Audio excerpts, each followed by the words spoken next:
तैयार हुए तो दुर्वासा जी और कहने लगे अपने आप को बहुत बड़ा भक्त समझते हो, अरे मेरे आए बिना तुमने जल भी क्यों किया?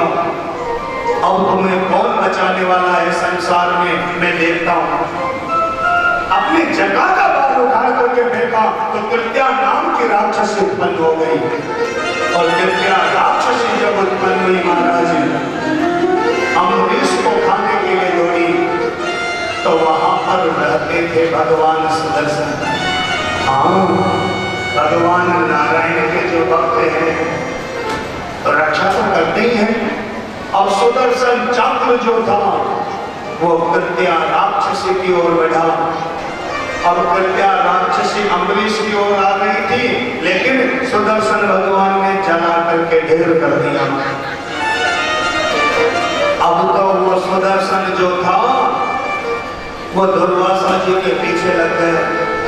अब दुर्वासा जी ने दौड़ लगाई, दौड़ते दौड़ते दौड़ते ब्रह्मा जी के पास में चले गए, मुझे बचाओ। ब्रह्मा जी ने मना कर दिया कि हरि के भक्तों के अपराध करने वाले को मैं नहीं बचा सकता। फिर दौड़े दौड़े शंकर जी के पास में गए, उन्होंने भी मना कर दिया। दौड़ते दौड़ते भगवान नारायण के चरणों में आकर के गिरे, मुझे बचाओ, ये सुदर्शन मुझे जला करके ढेर कर दे। भगवान नारायण ने कहा दुर्वासा जी, आपने अपने आप को बहुत बड़ा भक्त माना और मेरे भक्त अम्बरीश को भक्त नहीं माना। अरे भागते रहो त्रिलोकी में, संसार में कोई बचाने वाला नहीं है तुम्हें। अरे आप तो बचाओ। लेकिन भगवान नारायण ने बड़ी सुंदर बात कही। भगवान कहते हैं कि दुर्वासा जी, अहम भक्त पराधीना यस्वतंत्र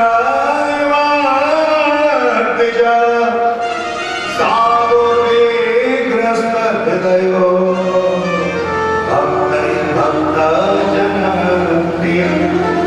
अहम भक्त पराधीन, मैं तो जन्म से ही भक्तों के अधीन हूँ। यस्वतंत्र इवं द्विजा, मुझे बिल्कुल भी स्वतंत्रता नहीं है। भक्त यदि खिलावे तो खा लेता हूँ, सुलावे तो सो जाता हूँ, वरना रात भर मंदिर में खड़ा खड़ा मुरलियां बजाता रहता हूँ। हाँ, भक्तों के अधीन। और तुमने मेरे भक्त का अपराध किया, अपने आप को बहुत बड़ा भक्त माना। अरे उनके चरणों में जाकर के लेट जाओ, लोकी में कोई बचाने वाला। दुर्वासा जी लौट करके अम्बरीश के पास आए। 12 महीने तक भागते रहे त्रिलोकी में। 12 महीने के बाद में जब चरणों में आकर के लौटने लगे तो अम्बरीश जी आज भी लोटा लेकर के वहीं खड़े थे महाराज कि मेरे यहाँ संत का अपराध हुआ है, मैं कैसे भोजन करूं? और दुर्वासा जी को जो ही देखा कहने लगे, महाराज उल्टी गंगा मत बहाओ, हम तो जन्म से तुम्हारे चरणों के दास हैं। तो कहने लगे वो सब तो ठीक है, लेकिन इस सुदर्शन से बचाओ।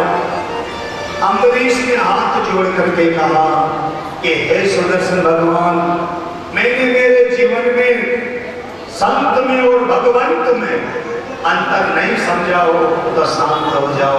सुदर्शन भगवान शांत हो गए। तब जाकर के दोनों ने साथ साथ भोजन किया। दुर्वासा जी की समझ में आ गया कि अहो अनंत दासाना महत्वं दृष्ट पद्य में कृतागसो प्रियराजन मंगलानां शमीहसे। अहो अनंत दासाना, आज देखा है मैंने अनंत भगवान के दासों के महत्व को। तो एकादशी के व्रत का करता हमारा भगवान के चरणों में प्रीति। अब एकादशी का व्रत करते हैं तो कहते हैं कि अब हमारे जैसी एकादशी को बोले रोजाना याद। हाँ, सवेरे उठते ही देखा कि पति देव जा रहे हैं बाजार। कहाँ जा रहे थे? बाजार।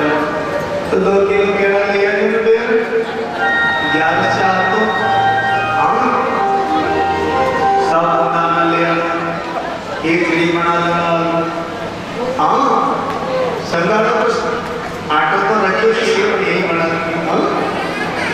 चिप्पस उप्पस डाल के भगवान श्रीदास को रोजिना गाँव में देखते हैं। अरे अन्नी तो नहीं खाना, बाकी तो सब चालू है। एकादशी का व्रत परमात्मा से मिला देता है, वैकुंठ नाथ की प्राप्ति कराता है। नंद बाबा भी जब सवेरे सवेरे उठ करके जमुना जी में नावे के टाइम गए ध्यान तो ध्यान रहा नहीं और सवेरे जल्दी चले गए 4 बजे पहले। तो उस समय भगवान शयन करते हैं। और जब जमुना जी में गए तो वरुण भगवान के जो द्वारपाल थे वो नंद बाबा को पकड़ के ले गए। अब तो महाराज को कुल वृंदावन में हाहाकार मच गए। अरे नंद बाबा कहाँ गए, नंद बाबा कहाँ गए, बहुत खोजा, नंद बाबा मिले नहीं। भगवान कृष्ण ने जब देखा खोजा तो जमुना जी के किनारे वस्त्र पड़े हुए थे। तो भगवान जमुना जी में गए। वरुण देव ने जब देखा कि परमात्मा साक्षात नारायण आ रहे हैं तो वरुण देव हाथ जोड़ करके खड़ा हो गया। कहो प्रभु कैसे आना हुआ? भगवान कहने लगे बताओ हमारे बाबा को कौन पकड़ के लाया? तो द्वारपाल वरुण सब चरणों में गिर गए, क्षमा कर दो महाराज गलती हो गई। और जो पकड़ के लाए थे ना वो नंद बाबा के चरणों में गिर गए, बाबा बचाइयो, हमें पता नहीं कि तुम यहाँ के भी बाबा लगो, हमें क्षमा कर दो। नंद बाबा को लेकर के आए भगवान। अब तो नंद बाबा ने सबसे कह दिया कि हमारा लाला जो है ये भगवान है, भगवान। हाँ अब तो ब्रज में यही चर्चा हुए। अब सब ब्रजवासी सखा भगवान के चारों ओर घूमने लगे और कहने लगे लाला तू भगवान है? भगवान ने कह दिया हाँ। अच्छा तो लाला हम तो तब माने भगवान तो तेरे वैकुंठ के दर्शन करवा दे, तब माने भगवान। तो भगवान स्वप्नवत उन सब ब्रजवासियों को वैकुंठ में ले गए। बोले वैकुंठनाथ भगवान की जय हो। स्वप्नवत जब वैकुंठ में लेकर के गए तो द्वारपाल खड़े थे, जय विजय। अब उनकी ओर देखा तो उनकी पलकें गिरती नहीं, देवताओं की हमारी पलकें गिरती है। अब ब्रजवासी तो जन्म से ही थोड़े नटखट होते हैं। जब द्वारपालों की ओर देखा तो कहने लग गए भैया भैया कौन खड़े हैं दो मूर्ति जैसे? तो दूसरा कहने लगे कि मोए तो ये बजुगा के जैसे लगे। अब जो ही पास में गए तो कोई कान में उंगली चलाने लग गए। वो कहने लगे क्या करोगे? बोले अरे नहीं नहीं ये तो बोलते हैं, बोले तो जब इस प्रकार से काटने लगे महाराज। अब जब देखा उन्होंने महाराज तो देखने के बाद में वो सखा कहने लगे तो भैया यही वैकुंठ है? बोले हाँ। तो फिर ये बताओ यहाँ पर जमुना जी कहाँ है? बोले जमुना जी तो नीचे ही है। बोले किशोरी जी राधा? बोले वो भी नीचे ही है। अच्छा लाला कन्हैया? बोले वो भी नीचे ही है। ये सुनते ही ब्रजवासियों की आंखों में आंसू। अरे वारे कन्हैया नाचारो देव बैकुंठ। हाँ क्या करेंगे वैसे बैकुंठ को लेकर के, जहां पर जमुना नहीं, वृंदावन नहीं। हाँ हमारी किशोरी राधा के चरणों में पड़े ये तो सब। हाँ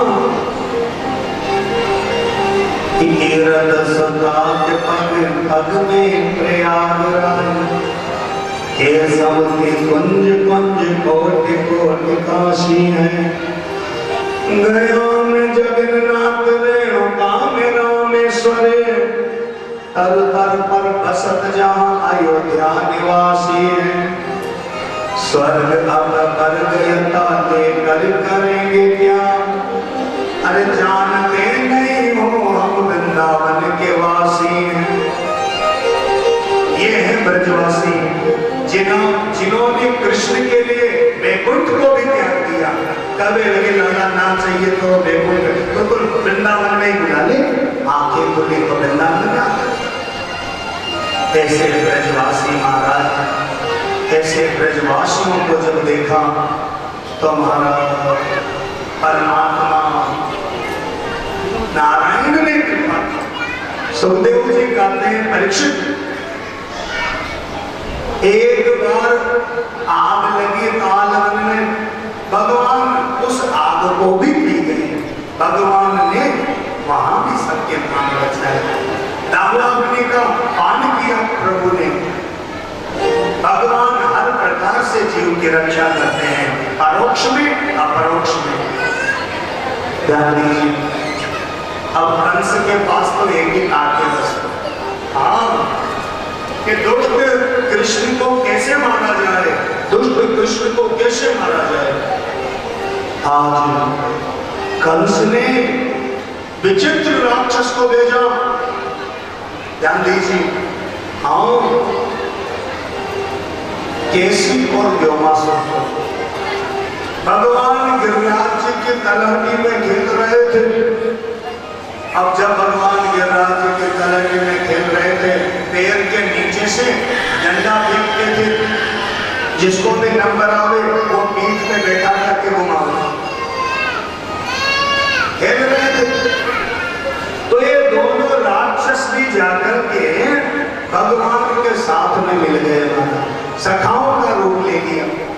और जब इन दोनों का नंबर आया तो केसी ने भगवान कृष्ण को बैठा लिया और व्योमासुर ने बलराम जी को बैठा लिया। केसी के ऊपर जब भगवान बैठे, केसी सोचने लगा आज तो सीधा लेकर के जाऊंगा मथुरा में कंस महाराज के पास, वहीं मारूंगा इसे। केसी हंसने लगा, भगवान ने पीठ थपथपा दी। हाँ केसी हंसने लगा कि कृष्ण आज फंसा है तुम मेरे चक्कर में।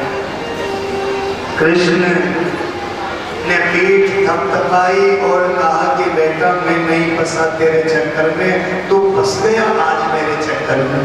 हाँ जब वो लेकर के दौड़ने लगा तो दौड़ते दौड़ते भगवान ने अपने वजन को बढ़ाया। तो वृंदावन में जो कैसी घाट है आज, वहीं पर भगवान का वजन इतना बढ़ा कि वो धड़ाम से गिर गया, उसकी मृत्यु हुई। और व्योमासुर के ऊपर बलभद्र भगवान ने मस्तक का प्रहार किया तो उसका उद्धार कर दिया। बलवाल विष्णुलाल की जय हो। कंस के पास में नारद जी आए। कंस बड़ा दुखी होकर के बैठा था कि क्या करूं, जो भी भेजता हूं समाचार मिलता है महाराज, जो मारने के लिए गया वो मर गया। नारद जी कहने लगे सुनो महाराज, मैं ज्यादा कुछ नहीं सुनना चाहता हूं। अरे कब मारोगे उस दुष्ट कृष्ण को ये बताओ। कंस ने कहा क्या बताऊं महाराज, जो भी राक्षस भेजता हूं तो कहता है कि समझो कृष्ण मारा गया, और समाचार क्या मिलता है, जो मारने गया वही मर गया। समझ में नहीं आता क्या करूं। बोले सुनो मैं कुछ नहीं सुनना चाहता, परसों तुम्हारे हाथों कृष्ण को मरा हुआ देखना चाहता हूँ। बड़ा भारी धनुष यज्ञ है, उस यज्ञ में कृष्ण और बलराम को भी बुला लो। अक्रूर जी काका जी लगते होंगे। हाँ, बस परसों कृष्ण को मार दो। बस नारद जी ने कंस से कह दिया। अब नारद जी वहां से लौट करके आए सीधे वृंदावन। तो भगवान गाय चढ़ा करके लौट रहे थे। नारद जी कहने लगे, प्रभु प्रणाम करता हूँ। भगवान ने कहा, आइए देवऋषि।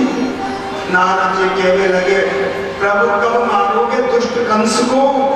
हाँ, कब मारोगे? भगवान कहने लगे, उधर क्या करके आए हो? भाई उधर क्या कहा?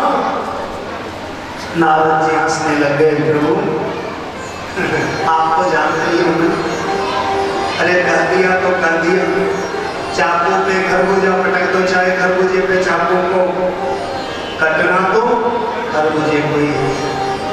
इसलिए कोई बात नहीं। भगवान ने कह दिया, जो उधर कहा है उसका उल्टा कर ले। मेरे हाथों से कंस मारा जाएगा। अब कंस ने रात में अक्रूर जी को बुलाया और कहा कि गच्छ नंदन व्रज तत्र सुतान कदम्बवे आनि आनि रथेना रथेना नयनां चिरं कि गच्छ नंद व्रज तत्र, जाओ नंद बाबा के वहां पर। और कृष्ण बलराम को लेकर के आना जानी। अब जब इस प्रकार से कहा, महाराज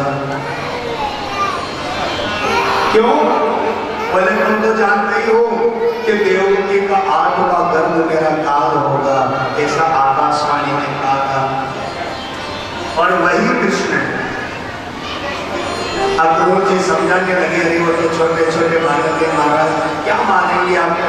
हाँ, सोचा तो आपने बहुत अच्छा है, लेकिन कि मनोरथान करत उच्चैः जनो हतामिवा। ये मनोरथान करत उच्चैः जनो देवा हतानपि युज्यते हर्ष शोकाभ्याम् तथा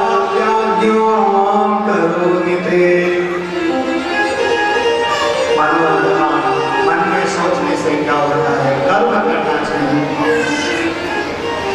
कंस ने कहा कि ज्यादा प्रवचन न सुनाओ, तुम तो ये बताओ जाओगे या नहीं।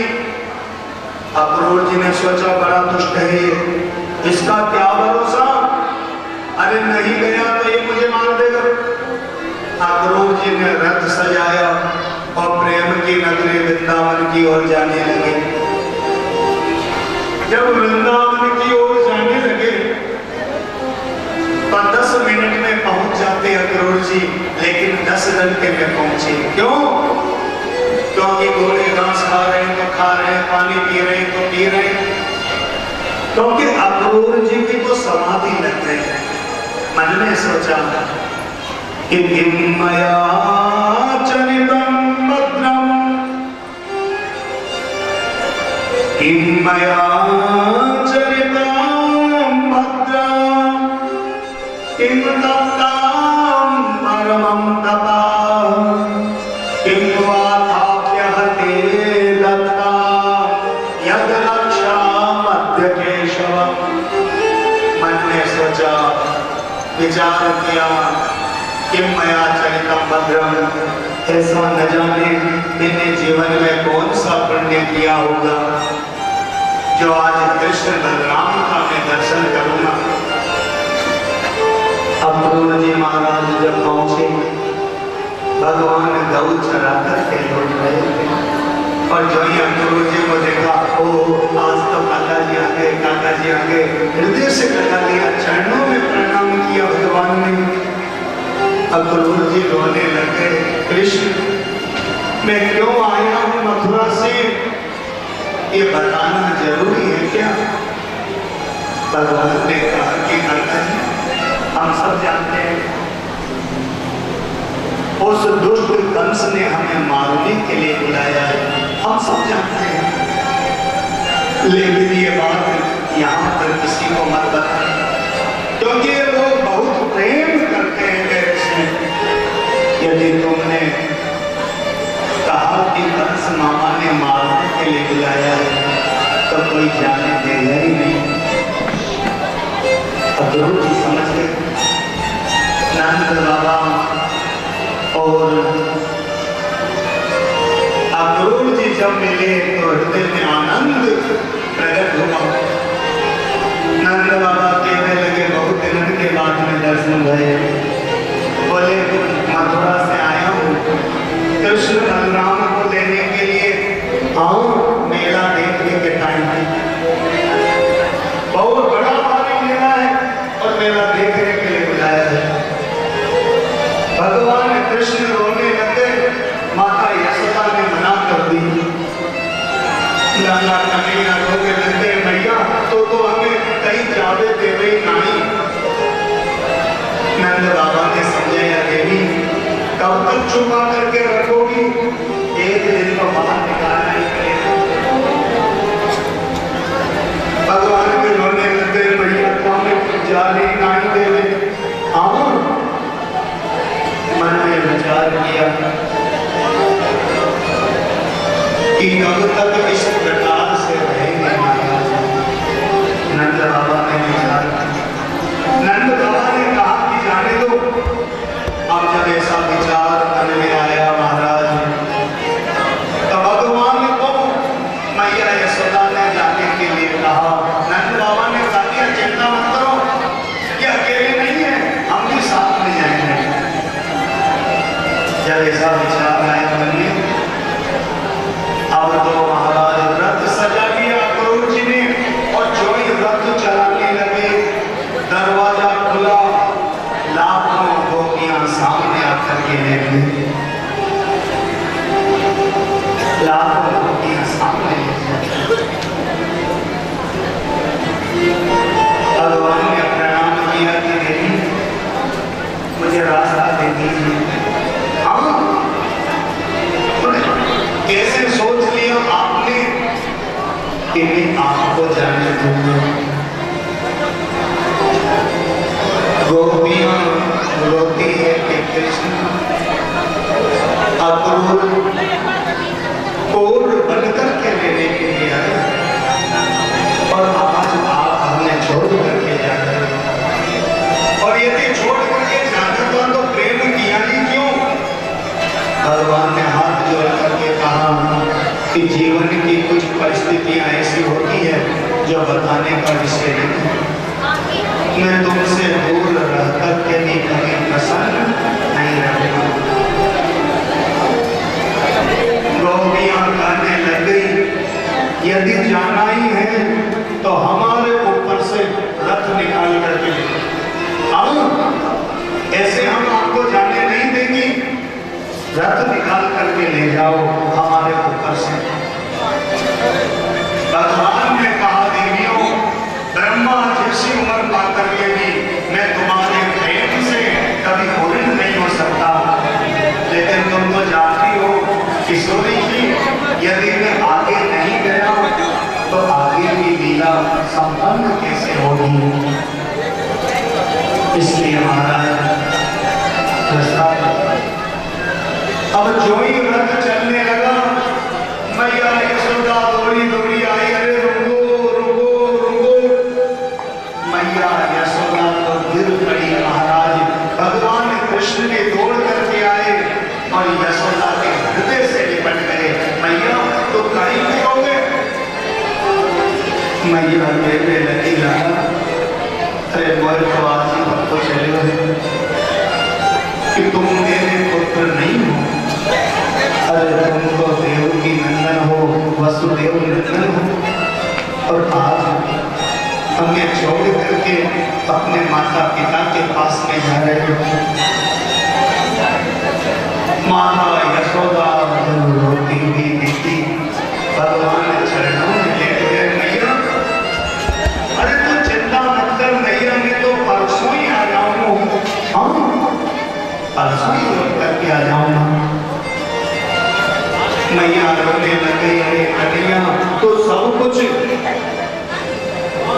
भूल जाना।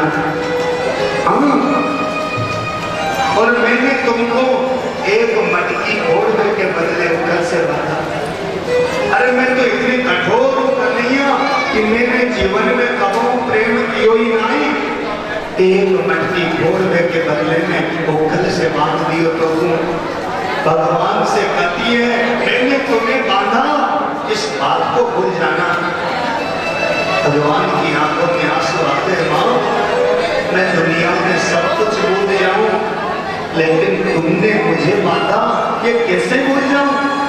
जिस परमात्मा के आदि का पता नहीं, अंत का पता नहीं, उस परमात्मा को तुमने बांधा है। भगवान रोने लगे, रथ में बैठे और रथ जो है वो चलने लगा। भगवान ने माता यशोदा को प्रणाम किया, मथुरा की ओर जाते गोपियां जो है वो रोती रह गई महाराज। और भगवान मथुरा की ओर चले।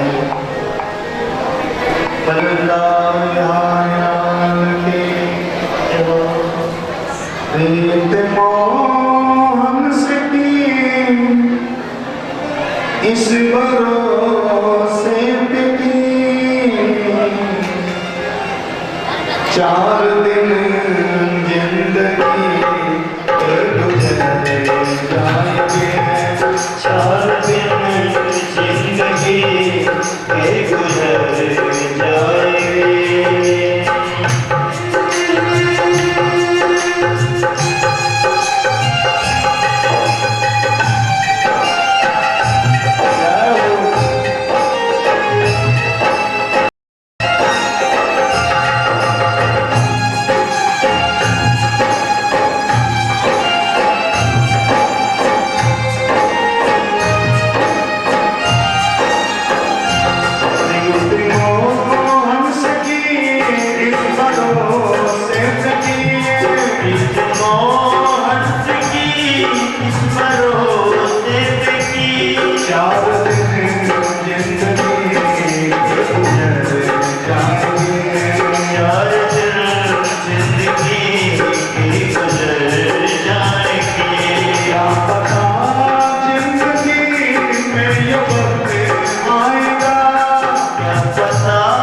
जिंदगी में